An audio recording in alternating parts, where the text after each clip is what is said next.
ഇന്ന് ഞാൻ ഇന്നലത്തെ ബാക്കി വീഡിയോ ആണ് എടുത്തത്. അപ്പോൾ ഇന്നലെ കാണാത്തവരുണ്ടെങ്കിൽ ഒന്ന് പോയി കാണാം കേട്ടോ വ്ളോഗ്. അപ്പോൾ അതിൻ്റെ ബാക്കിയാണ് ഇന്ന് ഞാൻ കാണിക്കുന്നത്. അപ്പോൾ ഞാൻ പറഞ്ഞല്ലോ കേക്കിൻ്റെ ഒരു പണി ഉണ്ടായിരുന്നു.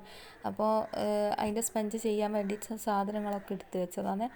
അപ്പോൾ ഞാൻ കറിയും കാര്യങ്ങളൊക്കെ ഞാൻ അടുപ്പിലേക്ക് വെച്ചിട്ടുണ്ട്. അത് അവിടെ നിന്ന് തിളച്ചുകൊണ്ടിരിക്കുന്നുണ്ട്. ഞാൻ പറഞ്ഞല്ലോ മീൻ കിട്ടിയില്ലേനും. അപ്പോൾ മുളകിട്ട കറി ഞാൻ അടുപ്പിലേക്ക് വെച്ചിട്ടുണ്ട്. അതിൻ്റെ ഇടയിൽ കൂടെ ഞാൻ ഈ ഒരു സ്പഞ്ച് ചെയ്ത് അവിടെ വെക്കാമെന്ന് വിചാരിച്ച്. എന്നാലും നമുക്ക് ഐസിങ് ഒക്കെ ചെയ്യുമ്പോഴത്തേക്ക് തണിഞ്ഞ് കിട്ടും. തണിഞ്ഞില്ല ഒന്നായിട്ട് ഒലിച്ച് പോകും കേട്ടോ. അപ്പോൾ നേരത്തെ കാലത്തെ ചെയ്ത് അവിടെ വെച്ചാൽ നല്ലോണം തണിഞ്ഞ് കിട്ടും. അപ്പോൾ ചോക്ലേറ്റാണ് കേട്ടോ, ചോക്ലേറ്റ് സ്പഞ്ചാണ് ചെയ്യുന്നത്. ഇനിയിപ്പോൾ ഇതാ മൈദ എടുത്തിടുന്നുണ്ട്. അതിൻ്റെ കൊക്കോ പൗഡറും കാര്യങ്ങളൊക്കെ അളന്ന് വെക്കാന്ന്. അപ്പോൾ ഞാൻ കഴിഞ്ഞ വീഡിയോയിൽ സ്റ്റാൻഡ് ബീറ്റർ പുതിയതായി കിട്ടിയെന്ന് പറഞ്ഞിട്ടൊരു വീഡിയോ ചെയ്തിരുന്നു കേട്ടോ. സ്റ്റാൻഡ് ബീറ്റർ ഇല്ല, ഞാൻ ഈ ഒരു ബീറ്റർ നമ്മളെ നൂൽപുട്ടിൻ്റെ അച്ച് ഊന്നുന്ന ഈ ഒരു സംഭവമില്ലേ, അതിൻ്റെ മുകളിൽ കൊളുത്തിയിട്ടിട്ട് അടിക്കലാണ് കേട്ടോ മുട്ട.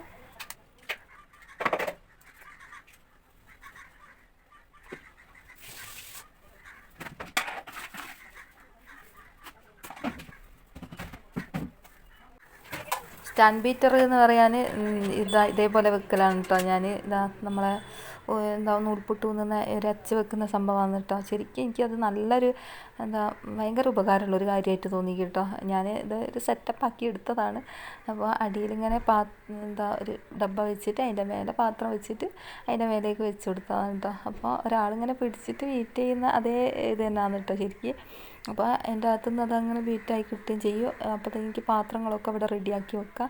അതുപോലെ തന്നെ ബേക്കിംഗ് പൗഡർ, ബേക്കിംഗ് സോഡ ഒക്കെ സെറ്റാക്കാം കേട്ടോ അത് പൊന്തി വരുമ്പോഴത്തേക്ക്. അപ്പോൾ അത് അടിച്ച് കഴിഞ്ഞിട്ട് ഞാൻ ഇങ്ങോട്ടേക്ക് വെച്ചിട്ട് പിന്നെ ഞാൻ പൊടിയും കാര്യങ്ങളൊക്കെ ചേർത്ത് കൊടുക്കലാണ് ചെയ്യൽ. അതിൽ തന്നെ ഇതാക്കലില്ല. അപ്പോൾ ഇതാ അടിച്ച് കഴിഞ്ഞിട്ട് പിന്നെ ഞാൻ പൊടിയും കാര്യങ്ങളൊക്കെ ഇങ്ങോട്ടേക്ക് എടുത്ത് വെച്ചിട്ട് ഇട്ട് കൊടുക്കാമെന്ന് കേട്ടോ മുട്ടേൻ്റെ അകത്തേക്ക്. അപ്പോൾ ഇത് എനിക്ക് നല്ലൊരു ഉപകാരമുള്ള ഒരു കാര്യമായിട്ടാണ് തോന്നിയത്. ഇത് വൈകുന്നേരം 4 മണിക്കേക്കുള്ള കേക്കാണ്. അപ്പോൾ നമ്മൾ ചോറും കറിയൊക്കെ ആക്കുന്നതിൻ്റെ ഇടയിൽ കൂടെ പെട്ടെന്ന് വന്ന ഓർഡറാണല്ലോ. അപ്പോൾ അതൊക്കെ ആക്കി വെച്ചതിന് ശേഷമാണ് ഞാൻ ഈ ഒരു പണിക്ക് നിന്നിട്ടാ. പിന്നെ ഇനിയിപ്പോൾ മീൻ മുറിച്ചിട്ട് കറിയിലിട്ടാൽ മാത്രം മതിയാവും, വേറെ പണിയൊന്നുമില്ല കേട്ടോ. പിന്നെ ഇനിയിപ്പം ക്ലീനിങ്ങും കാര്യങ്ങളൊക്കെ കഴിഞ്ഞതാണ്.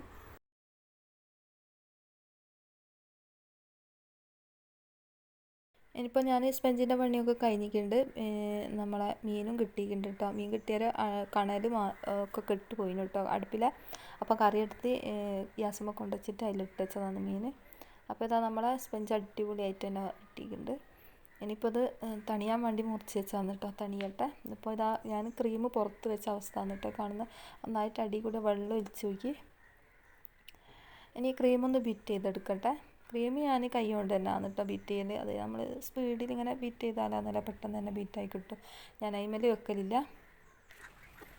ഇനിയിപ്പോൾ ഇതാ ഞാൻ പറഞ്ഞല്ലോ കണലൊന്നും ഇല്ലായിരുന്നു. കണലില്ലാത്തതിനെ കൊണ്ട് നമ്മളെ പച്ചക്കറി ഒന്ന് തൂമിച്ചെടുക്കാനുണ്ടായിരുന്നു.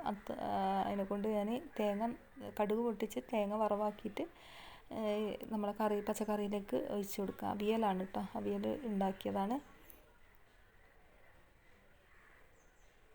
അപ്പോൾ നമ്മളെ കറിപ്പരിപാടികളൊക്കെ കഴിഞ്ഞിട്ടുണ്ട്. ഇനിയിപ്പോൾ ഇതെല്ലാ പണിയും കഴിഞ്ഞതിന് ശേഷമാണ് ഞാൻ കേക്കിൻ്റെ ഡെക്കറേഷനും കാര്യങ്ങളും ഐസിങ്ങും ഒക്കെ ചെയ്യാൻ നിന്നത് കേട്ടോ. ഇപ്പോൾ ഒരു 2 മണിയൊക്കെ ആയി. അതിൻ്റെ ഇടയിൽ കൂടെ ഞാൻ വീഡിയോ എഡിറ്റിങ് ചെയ്യുന്നുണ്ട്. ഇന്നലത്തെ വീഡിയോ ഒക്കെ അപ്ലോഡ് ആക്കാനൊക്കെ ഉണ്ടായിരുന്നല്ലോ, അതൊക്കെ ചെയ്യുന്നുണ്ട് കേട്ടോ. ഇത് ഞാൻ ഫ്രിഡ്ജിലേക്ക് വെക്കും. അപ്പോൾ ഞാൻ ഇടയിൽ കൂടെ വീഡിയോ എഡിറ്റ് ചെയ്യും, അപ്ലോഡ് ആക്കും, അങ്ങനെയൊക്കെ ചെയ്തതാണ് കേട്ടോ. അപ്പോൾ കേക്ക് ചെയ്യുന്നവർക്കറിയാം അതിൻ്റേതായ ബുദ്ധിമുട്ട്. അത്ര ചെറിയ കേക്കായാലും വലിയ കേക്കായാലും അതിൻ്റേതായ പണി ഉണ്ടാവും കേട്ടോ. പിന്നെ കേക്കും കാര്യങ്ങളൊക്കെ ചെയ്തതിന് ശേഷം മോന് തേങ്ങ ഉരിച്ചിട്ട് ചേരി എന്ന് പറയും, മടൽ എന്നൊക്കെ പറയും, അത് ഇട്ടിച്ചിന് കേട്ടോ. അതൊന്ന് ഇതിൻ്റെ ഉള്ളിലേക്ക് എടുത്തിട്ട് പിന്നെ അത് അവിടെ നിന്ന് നല്ലോണം ക്ലീനാക്കി എടുക്കണം. മൊത്തം ഒന്ന് ക്ലീനാക്കി എടുക്കണം കേട്ടോ. അപ്പോൾ ഇതെല്ലാം ക്ലീനാക്കി എടുത്തിട്ടുണ്ട്.